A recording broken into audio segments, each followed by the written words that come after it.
Hello, and welcome to the Transforming Loneliness interview series. I'm Laura Parker, the creator and host of the series. Transforming Loneliness approaches loneliness with fresh and unexpected ways of seeing and responding that cultivate connection, belonging, and love. Today, I'm very happy to be with Ellen Grossman. Ellen has been standing at the threshold of women's initiation for 30 years.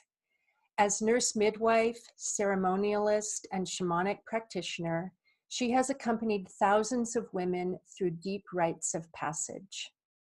She now works with individuals who are seeking to give birth to themselves as powerful participators in life.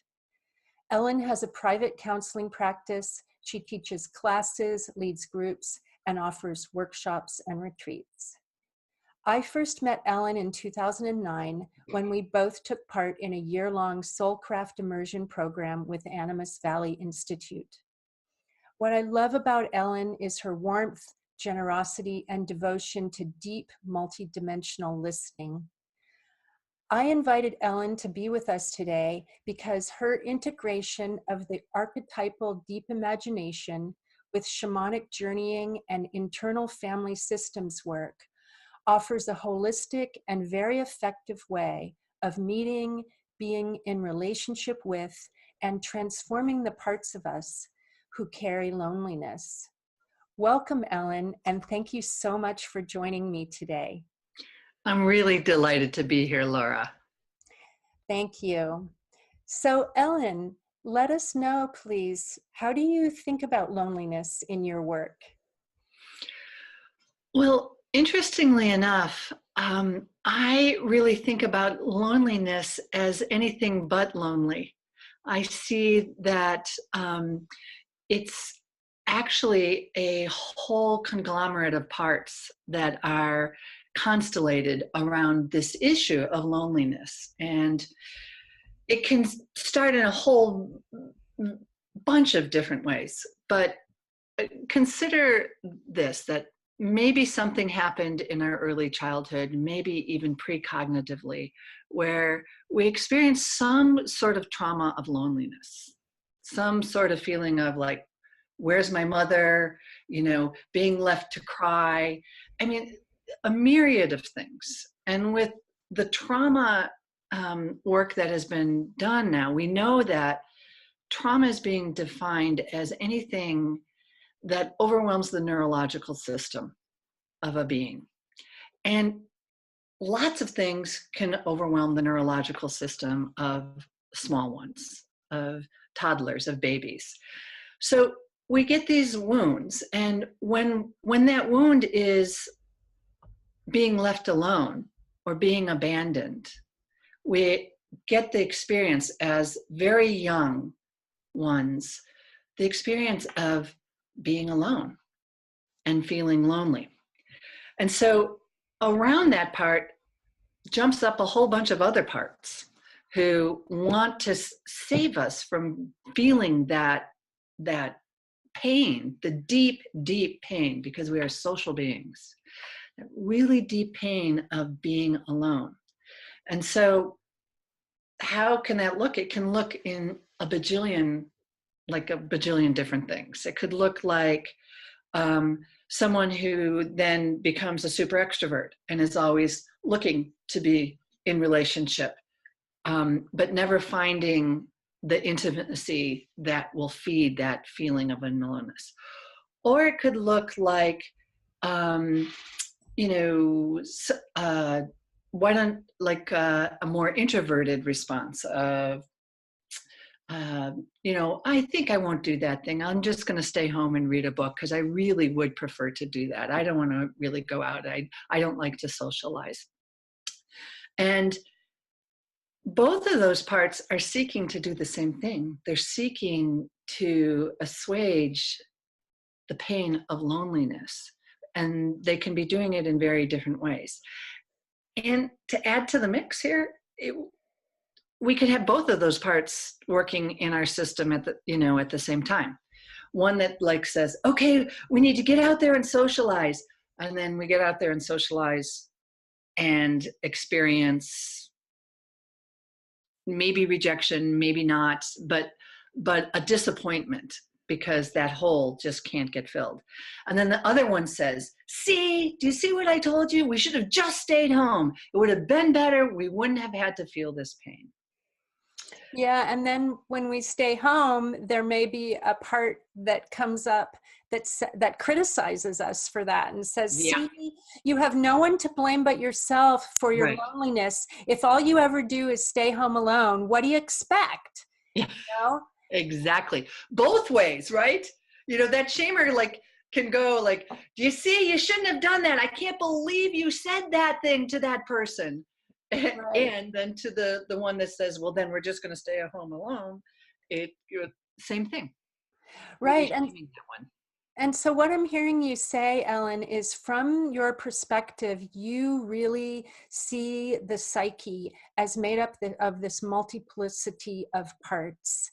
And you see loneliness as not just one part, not just carried by one part, but there's a way that all these different aspects of us participate in the experience of loneliness. Yeah.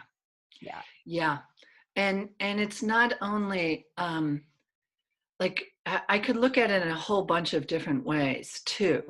Um, it I could look at it from the more archetypal place of we have a abandoned one that is feeling abandoned and in a very archetypal way, and we can also have, you know, a part of ourself that really embraces and sees the power of being alone.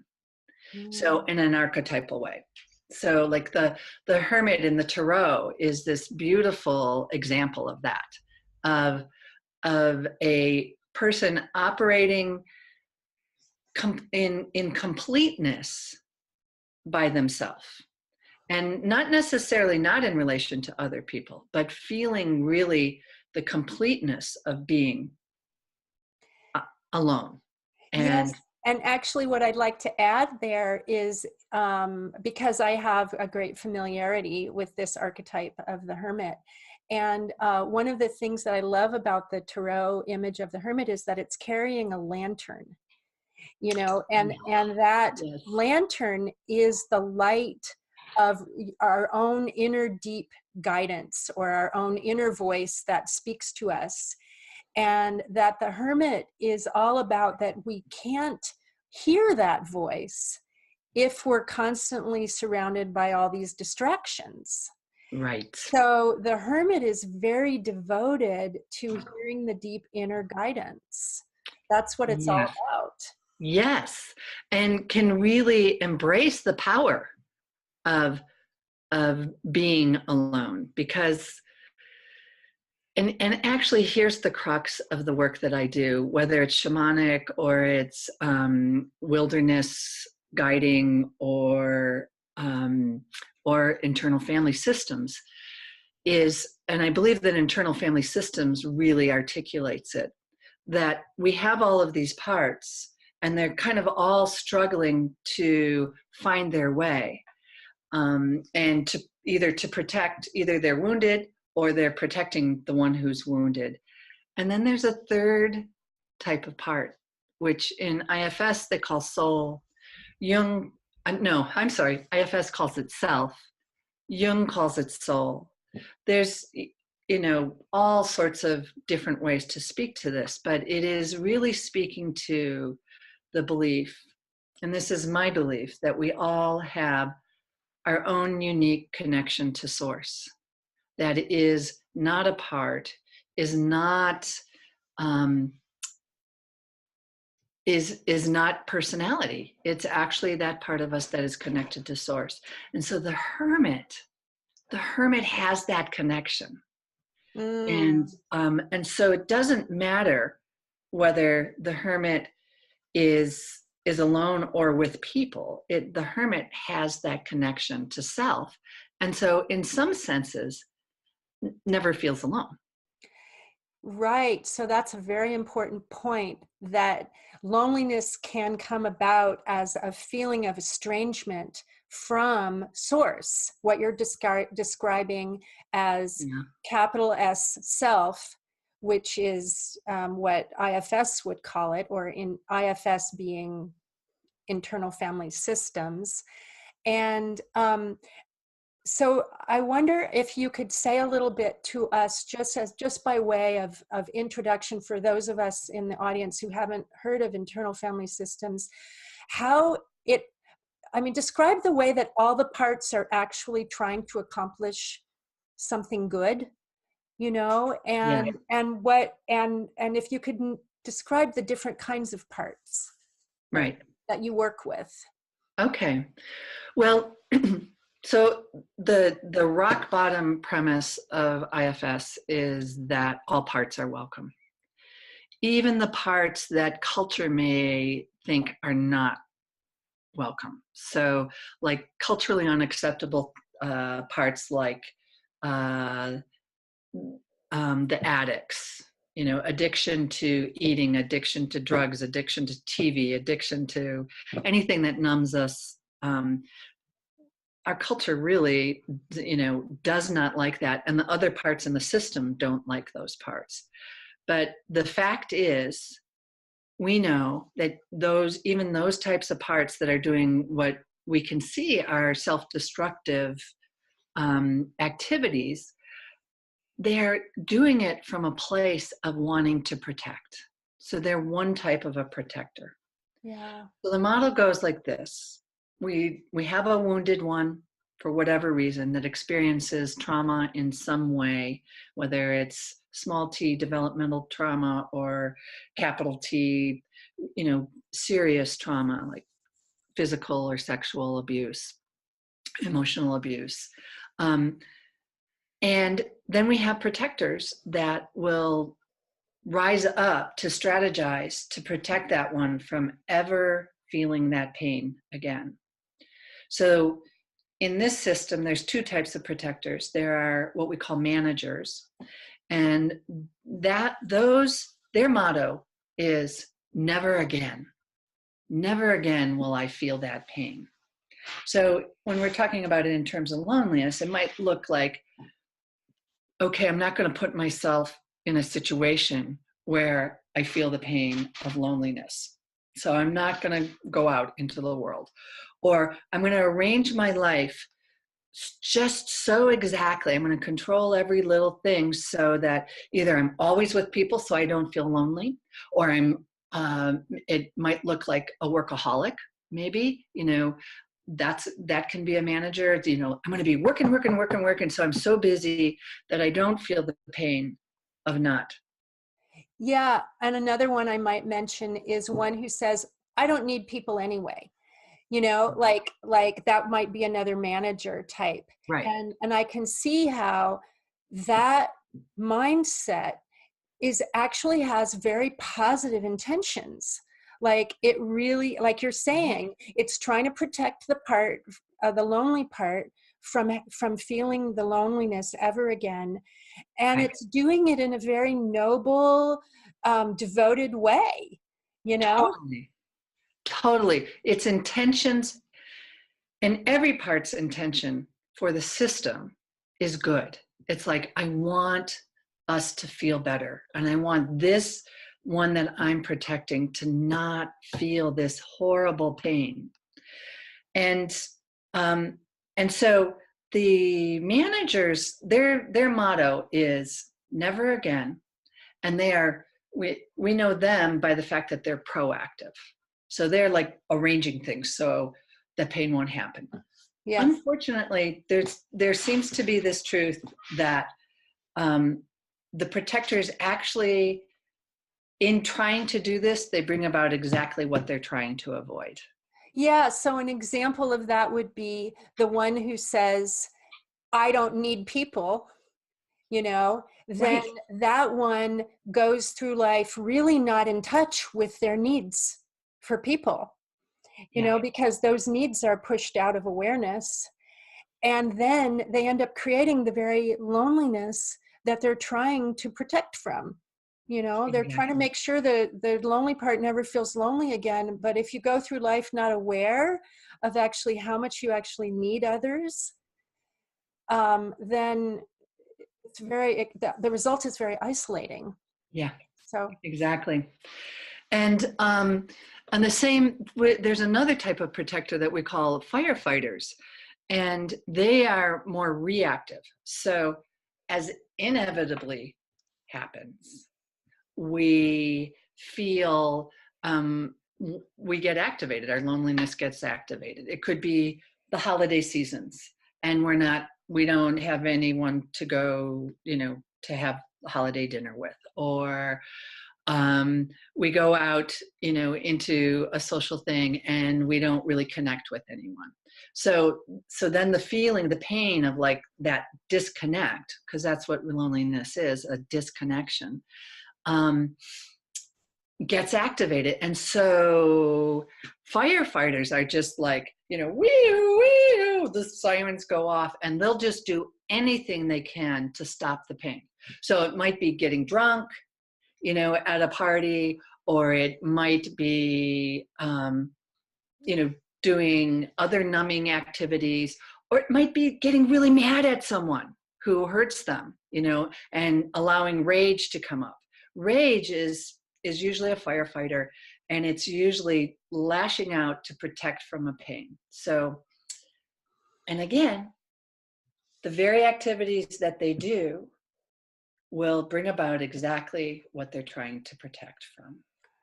right. So as you said, just to summarize, so managers are proactive and they're trying to prevent the pain. Mm-hmm. The firefighters come in when the managers have not been able to prevent the pain, and the pain comes in anyway, or it starts to rise up anyway. Then the firefighters will come in and try to put the fire out. Right. Like you And said, numbing or distracting or.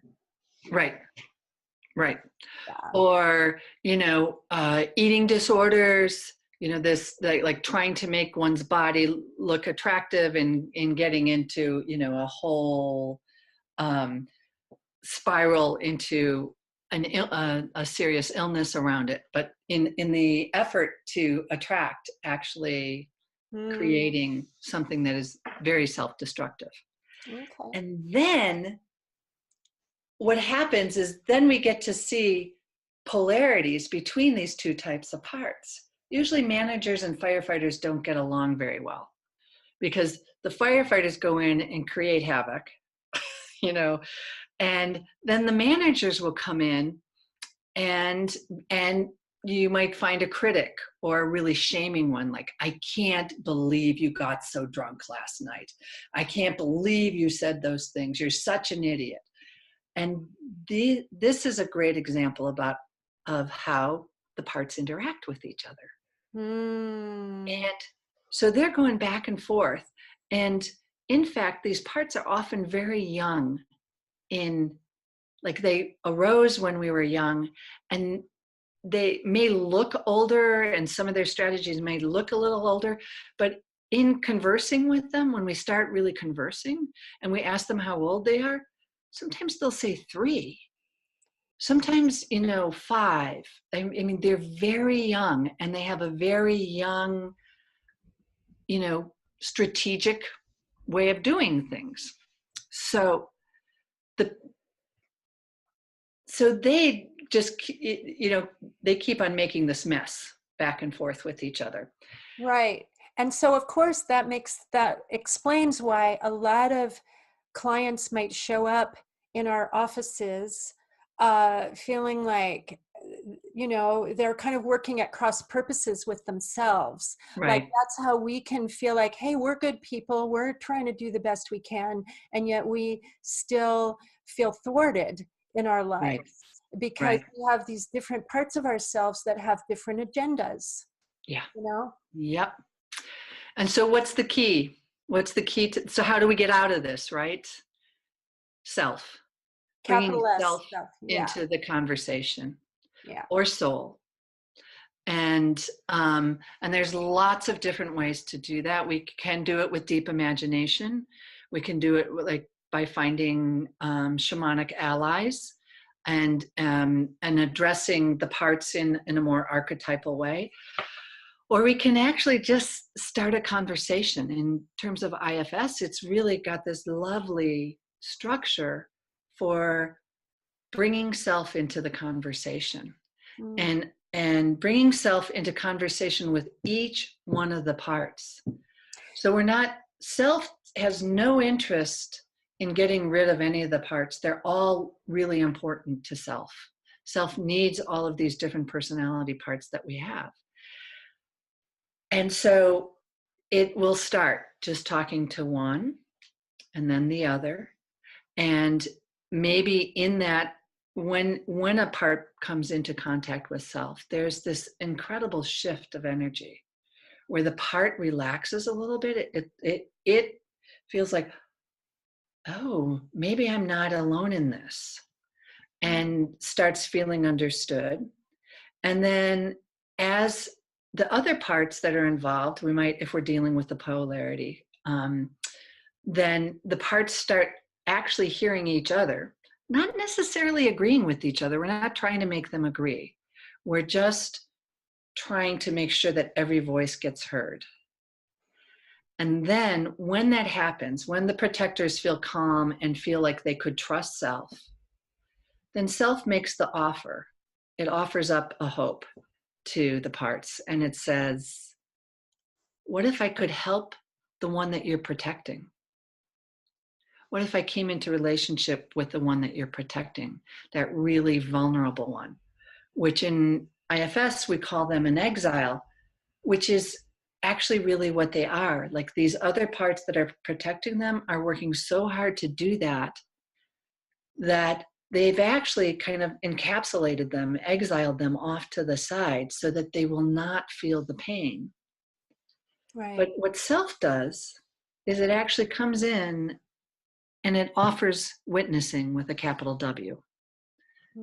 And it just offers its presence, this connection to source, to this young, vulnerable one who is feeling in this case, the experience of aloneness and possibly abandonment. And it will remake that connection.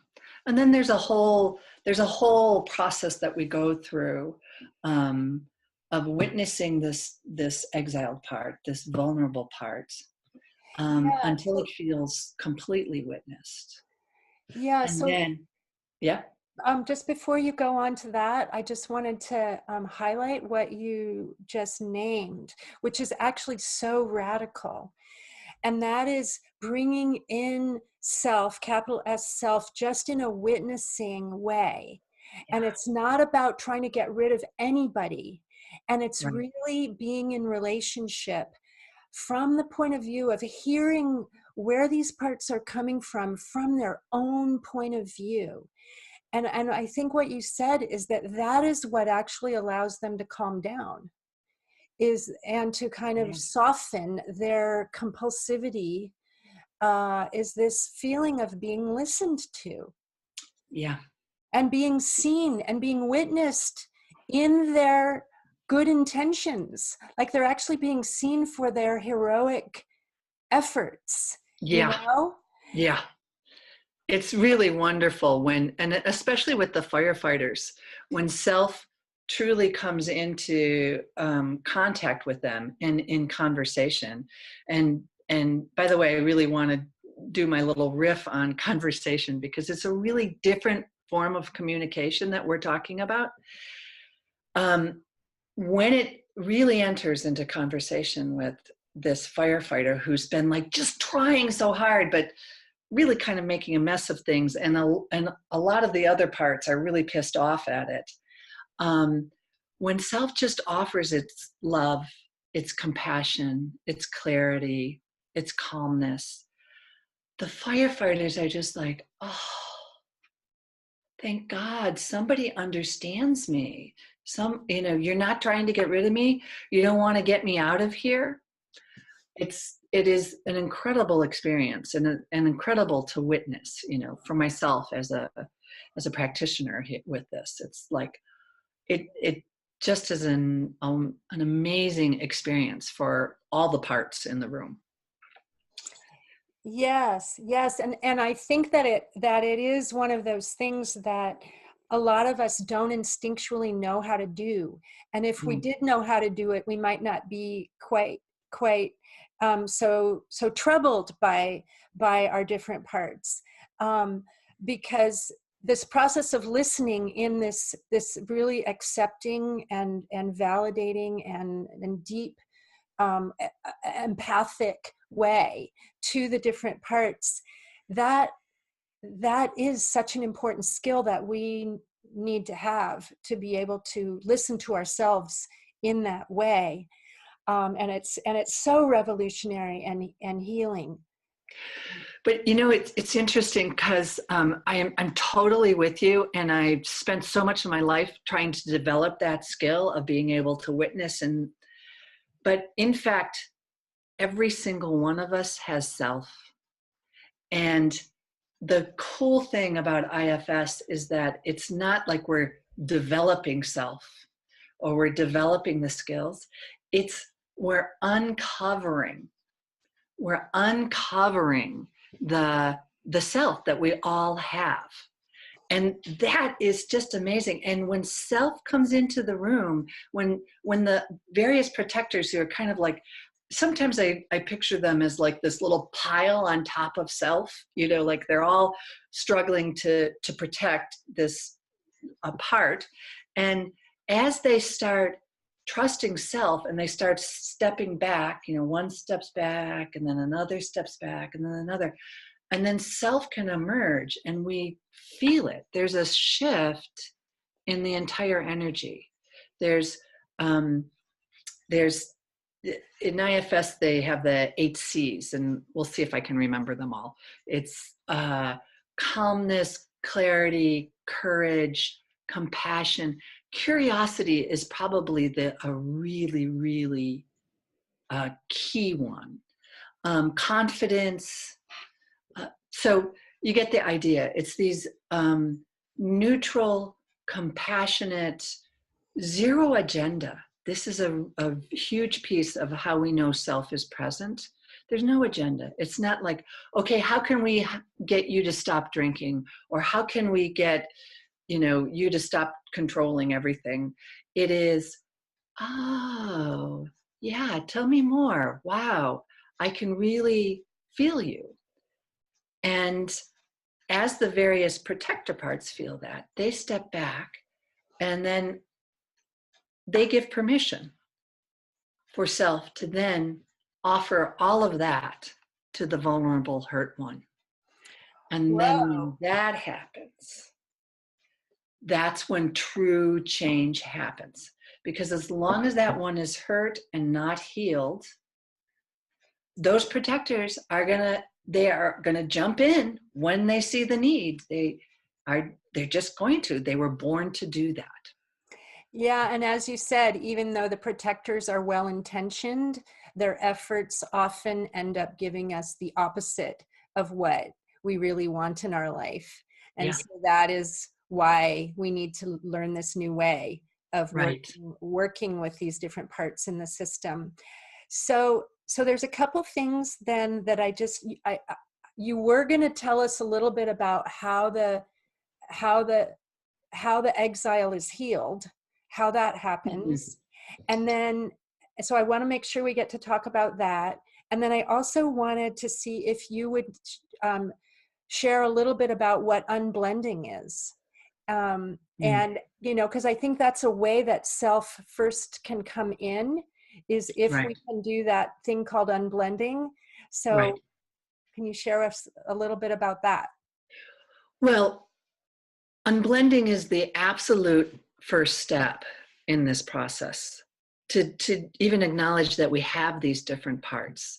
So often when a client comes in the first time with me, they'll say, you know, I keep on doing this thing, or I'm feeling really lonely, and I am trying the different websites, the Match.com, or this or that, or I go out to parties, or I make overtures, and then I blow it and I do this other behavior. And so they're speaking I. And in fact, I'm hearing 2, 3, 4, maybe 5 different parts actually coming in. Like, and then I can't believe it that I did that. I just was so stupid. So then there's the shamer that comes in. So the very first part of this is what we call unblending, and just starting to recognize, oh, so you have a part that really wants to make connection and is trying. Oh, so you have a part that when it gets scared, it, will do extreme behaviors. Oh, and when that happens, you have another part who shames you, and says, I can't believe that. I used to joke a lot, like when I would be in social situations with new groups, I have what I call it, the best defense is an offense. I have the extroverted response, which is like, kind of like, I'm here. And I used to joke that, I'd be at a party and then afterwards there would be the critique. The shamer would come in and like, I can't believe you said that thing, will you please get off the table? No dancing on the tables. And just that really extreme thing. And it all feels like me. But when we start separating them out, that is the process of unblending and turning towards them. So that's unblending. That is usually the beginning of the process. And in many psychotherapies, that's the primary thing that people are doing, are kind of like looking at our strategies. And unblending happens when instead of saying I, we start speaking for different parts of ourselves. We say a part of me wants this and a part of me feels this way and a part of me sees it that way. And we start being able to use that language. Thank you for that. Right. There's, it's a really one of the major focuses of this kind of work, internal family systems work, is to speak for your parts rather than from. So when you're saying, I did this, and then I felt that, I felt shame, you're speaking from. Each of the parts is sort of like taking turns and stepping forward. But when you bring self into that, and you say, oh, I have a part that really wanted to make connection and was like determined to do that. That's speaking for. And then I had a part that felt a lot of shame. It's a whole different feeling. It's so different. I can even feel it as you're saying it. It feels like there's a relationship with the part, and also there's even the tiniest bit of compassion. Like, I have a part that wants connection, and there's some kind of self-validation in that, some self-love in that. Absolutely. Yeah. So, and then you were going to say something a little bit about how the healing of the exile happens. Right. So once self has really made deep and abiding relationships with the various parts who are protecting, say in this case, the lonely one, self will ask permission from these parts if it may work with the lonely one. And it will not go there until it gets permission from the parts. Because guess what? If it doesn't get permission, they're going to step in. If they don't trust self at this point, they're just going to step in. So once that happens, and that may take a while,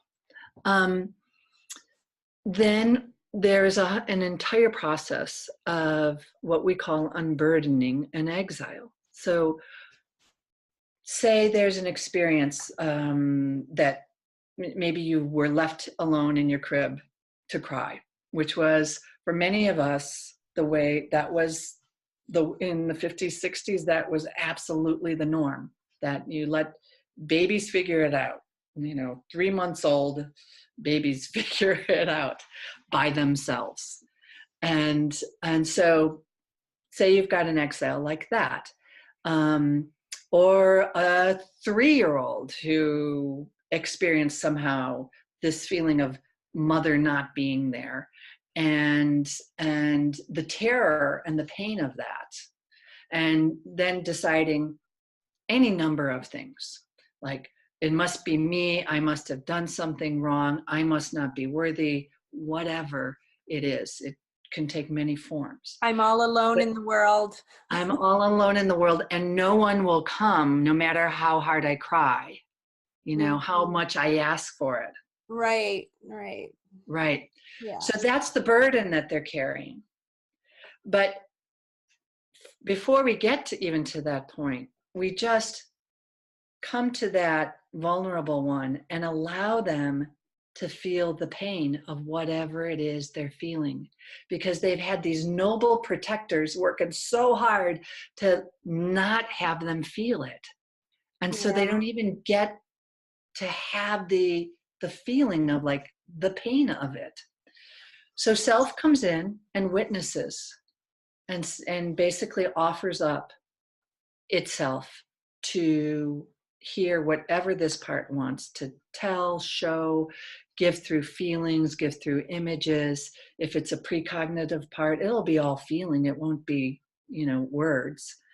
And it will just be there and allow that one to actually have all of their feelings in a titrated way, in a way that all of the other protectors who are usually right around and may step in if it feels too overwhelming, with all sorts of negotiation, they'll allow that part to feel and really get to what it is and get to the belief that they've been carrying as a burden. And then when that young vulnerable one feels like it's really been witnessed, when you ask it, would you like to give up this burden that you've been carrying that's been so heavy? They always say yes. And then we do it in some sort of ceremonial way. And self will say, I can help you do that. How would you like to give this up? Would you like to give it to the light? Would you air, fire, water, earth? And it's just amazing how these parts know right away how they want to give it up. And you make that happen. And then once that has happened, then they we ask them to bring in something to complete that. And that's the process. Wow. It sounds just really beautiful and whole. And I can see how the parts, the exile has been longing for that all this time. And then, yeah. And in some ways, I do believe actually what you said at the very beginning, that something about being in exile is lonely in itself. Having been pushed out of our awareness for all these, or our memory for all this time, is inherently lonely. Yeah. Absolutely. Yeah. Absolutely. Yeah. Oh, so thank you so much for sharing this rich process with us, Ellen, and the deep work that you do to support this coming home. Yeah. Yep.